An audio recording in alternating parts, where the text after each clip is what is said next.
No idem do garáže do auta, inak auto je v teplej garáži, hej, 20 stupňov. Toto zatiaľ vyzerá takto.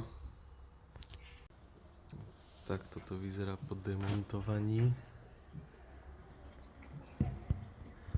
Áno, je to trošku špina. Ale inak to nevyzerá úplne hrozne.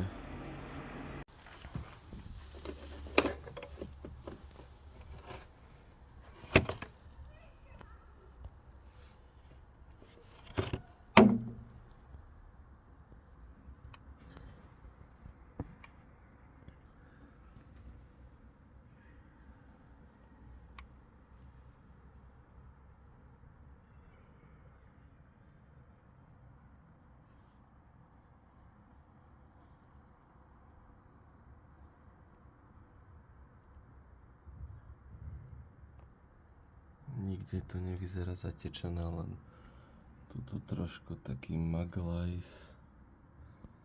Vyzerá byť, ale inak okrem toho nič. To nevyzerá byť vlhké, idem skontrolovať ešte. Kompletne rozbraný relay box. Jediné, čo tu vidno, je trošku bordelíku, ale nie je nikde nič zatečené. Aj čo sa týka reléčok, kontroloval som ich. Není sú obhorené, ani kontakty, ani zatečené. Pekne som ich vyčistil.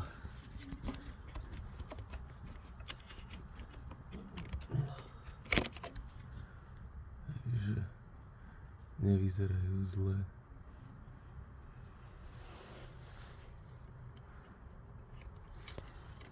A ani tie kontakty nevyzerajú zatečené.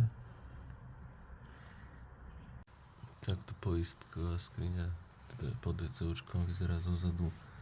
Nevidno tu žiadne zatečenie.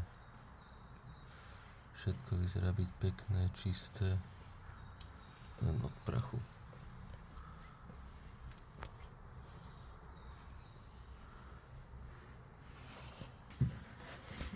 Dokonca aj keď som sa pozeral sem na kabeláž, či není popraskaná alebo niečo, nikde nevidím známky popraskania, zatečenia, všetko vyzerá byť suché a čisté, len trošku prašné.